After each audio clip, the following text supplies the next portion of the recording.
Man, oh man, I'm loving the fact that the gas prices are coming down. That is fantastic. Anyway, people, it's friggin' 8 o'clock, and man, I've been gassy all night. Thought I was bad on earlier today's vlog there, but tonight it was even worse. Friggin' it was so bad that when the coworker came back from his lunch, he walked in the office and goes, "What the fuck stinks in here?" And I was like, "Me." Didn't even sugarcoat it, just me. And he's like, "Really?" He's like, "What did you do? Shit in my desk?" And I'm like, "No, dude. Like, literally, I couldn't stop farting. Just kept shitting myself, but not like shitting myself." The worst part about parking underneath a tree, all the leaves. Bye! Have good time! Friggin' leaves! Frig off, eh?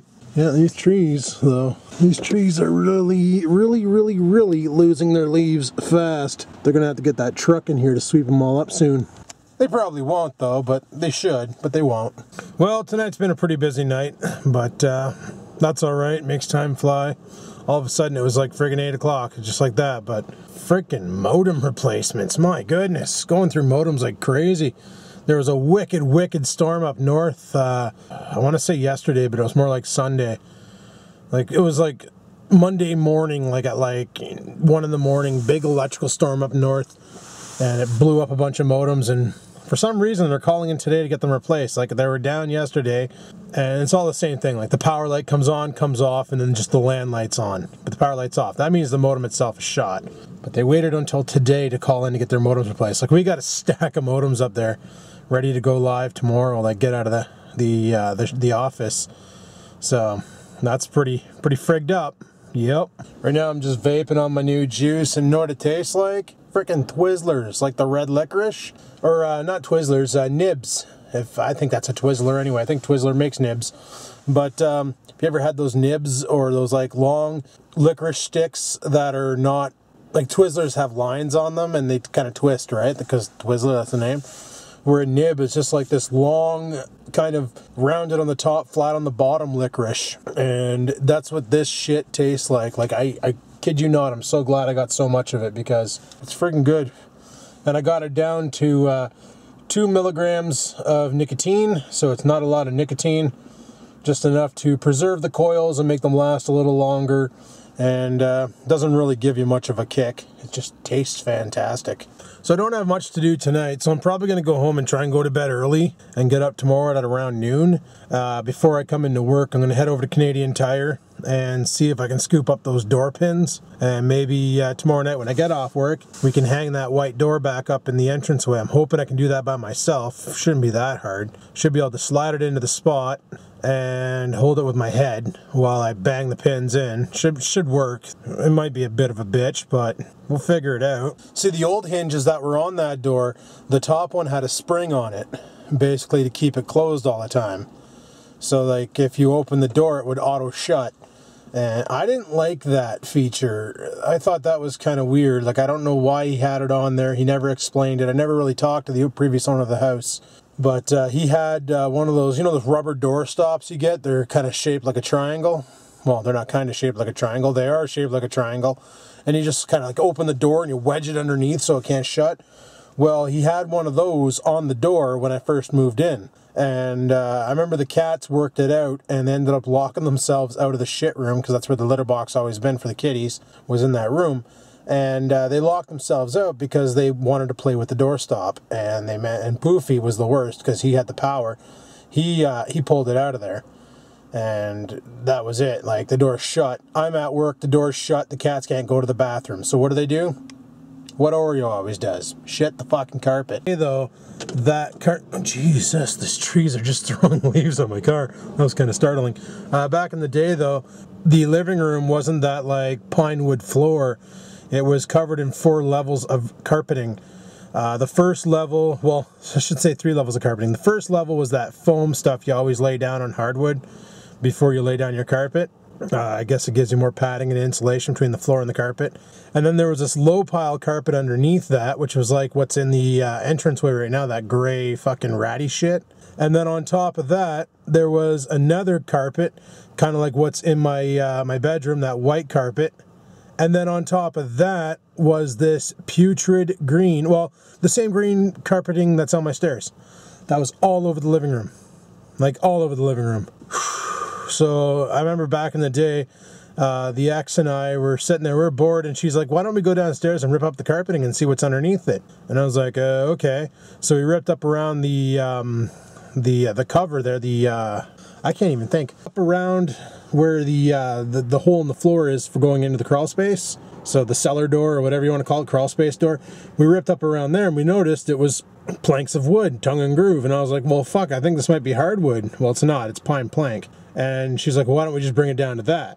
So that's what we ended up doing. And I remember I had to go to the hospital that night because we were stupid when we were pulling up the carpet. We weren't wearing any face masks or any sort of rebreathers or nothing. We were just open-faced, you know, no protection. Well, I ended up getting mold poisoning, and it was fucking brutal. So we had to go to the hospital. They had to put me on the Ventolin. Doesn't help that I was smoking at the time. I could probably survive it now, but back then I didn't really. It was a bad time. I had a friggin' allergic reaction big time, and it was not thin. But that's why there's no carpet in the living room. I'd love to put carpet back in there, though, mind you. I'd like to, once Dad and I get around to building that wall, I'd like to get a carpet crew in there. Rip all the shag carpet off the stairs, inspect it, because I can imagine those stairs are probably, even the floor upstairs is going to need some work. And then I'd like to get a carpet crew in there to lay down a new carpet downstairs and do the same carpet going up the stairs and do the landing up there. That'd be nice. And then the only room with shag would be the bedroom where I sleep. Has that friggin' red shag. I call that room the red room because of the red shag carpeting. So if you ever hear me refer to that room as the red room, that's why. It's because of the red carpeting. Red rum, eh? Fuck. So I was doing laundry last night. I forgot to show you guys. I ended up washing a $5 bill. I had a $5 in my pocket, and I washed it. I am so thankful Canada went over to that new polymer money, because if that would have been a classic $5, it probably wouldn't have survived. And what I ended up doing was I brought the $5 with me today, and my coworker, he goes home for lunch. So I said, hey man, I got $5 saying that we can probably have coffee tonight. And he was like, fuck, okay. So he picked us up coffee. So I bought it, he picked it up. My coffee's waiting upstairs. I'm gonna fucking drive that in my face after my lunch, which ends in about 9 minutes. So I think what I'm gonna do now is enjoy my vaporizer, people. Have a couple of chatches off the E-Dart, some chatching, and then go from there. So I'll probably talk to you guys at midnight when we get the frig out of here. And we'll go home and see what can be done. I gotta do some more cleaning up and stuff. I wanna have a shower tonight too. I've been thinking about bathing the dog because his fur smells really gross. And tomorrow or probably Thursday, I need to go back to the vet and get Scampers her next dose. And I'm probably gonna get her, I'm gonna get both of her doses so I don't have to go back to the vet. And I gotta go get Oreo's doses from his vet for the Revolutions. See, I wanted to buy all the Revolutions from the one vet, but in order to do that, like if I were to bring Oreo to Scamper's vet, it cost me $75 for them just to look at him and to prescribe him Revolutions. They won't just sell it to me for him. Like, they want to do a full fucking look up and check him out, make sure he's, you know, good and stuff. And the same applies with bringing Scampers to Oreo's vet. They want to give her a full fucking work over and, you know, have her in the system. And it's $75 there too, so that's why they each have their own vet. And I explained why I did that on commenting on comments. It probably hasn't come out yet, but you'll get the point. Anyway, talk to you guys in a bit. Yay, work is done! Yay, my car started! Yay, it's time to go home! So let's do that.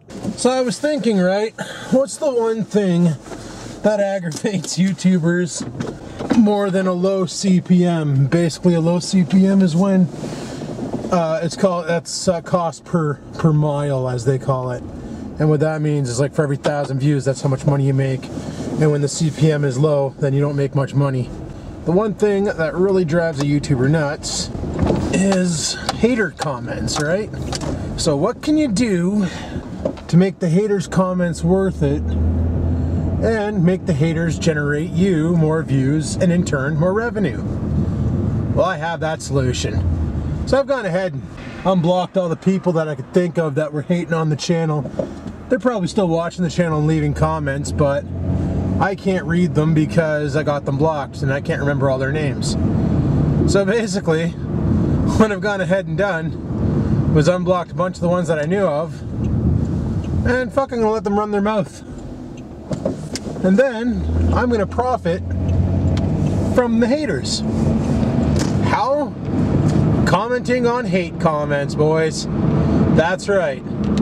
You know what? I find it funny. I watched that McJuggernuggets, and he did a couple videos of commenting on hate comments. And let me tell you, he made fucking bank on that video.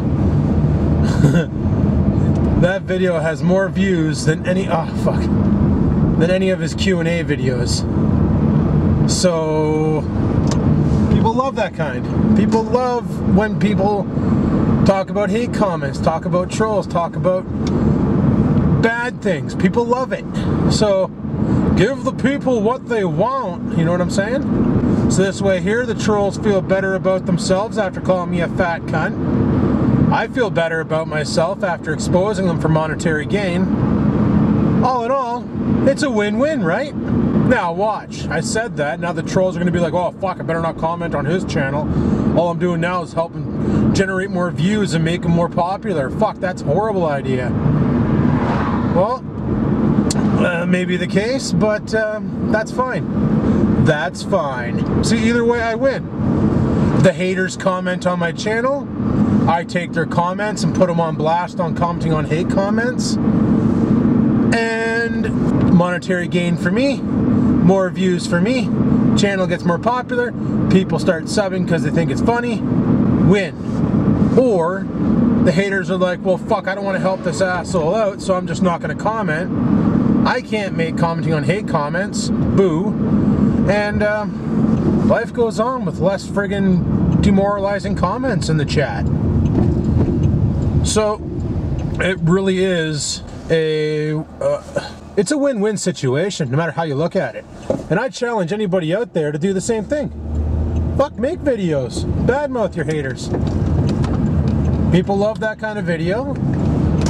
And in turn, it's going to generate you more views on your channel and generate you more AdSense revenue if you're a partner. So fuck, I say by all means, embrace the haters. Embrace the trolls. Let those cocksuckers run their fucking mouths and just run it right back on video and let them know thank you for your support in helping grow my channel by giving me this great idea for content. There you go, trolls. I finally figured it out. I finally figured out your purpose in life. And your purpose in life is to help me generate more content through your pathetic insults of you're a fat cunt and what was the other one I like? Oh yeah, you're a disgusting slob, you should die. Yeah, that was a good one. I love that one. So by all means, people, I don't even care if you steal this idea. I'm basically building up a directory right now. Once I get about 15 to 20 hate comments, I'm filming that fucker. And I'm putting her up. I don't know how long it's gonna take, because I just blew my cover, right? I just fucking exposed myself. I should have kept my mouth shut and let the comments come in. And then went ahead and launched the attack, but I didn't. I got about 6 of them now though, so I got plenty of time between now and when this video goes live to collect some more. Anyway, I'm almost home. I'll probably talk to you guys in a bit. Like honestly, I think the idea is brilliant because the amount of people who've told me, oh, I love it when you make commenting on comments and you talk about a hater comment, you know, somebody who basically is just being disrespectful with no creative comments. But yeah, I honestly think, you know, putting haters on blast on a video would be kind of funny. Would be kind of funny. I might even modify their names a bit. You know, change them, completely say them differently, or fucking change them in graphics. I don't know. We'll make it a funny video. It'll be pretty awesome. But watch, now that I want to do this, the hate comments are going to stop. Now they're going to fucking batten down the hatches. Because I already took off the swear filter and the spam filter. So literally everything gets through. Nothing gets sent to spam anymore. Well, except for links, but that's my own personal thing because I don't need people fucking putting links up to like porn sites or virus sites or whatever. And, you know, you get the odd person who sees that and goes, hey, I wonder if this is what I need. And they click on the fucking link and next thing you know, their computer has a rootkit virus on it and they're fucked. I don't need that shit. But anyway, that's my plan to profiteer from the ones who have caused me the most grief in my life for some stupid reason. I let them get to me. You know, people who don't even know me, they only know me from what they see on this fucking camera, which is pretty funny because that's stupid. But anyway, I'm going to leave it at that. So let me know what you think of my way to profiteer and gain growth from exposing haters and trolls. I wouldn't really call them, I just call them trolls because they're just, you know, idiots speaking off for no reason. Let me know what you think. If you want to do the idea, by all means, give her a go. It could help dwindle down the troll patrol, you know what I'm saying? And if you like the idea a lot, give this video a like. Any questions, comments, concerns, toss them down below. They could be used in commenting on comments, especially your hate comments, motherfuckers. Don't forget to check out my links in the description. We got shirts down there, all sorts of shit. All my friends on YouTube are in the description area. And until next time, people, keep on vlogging.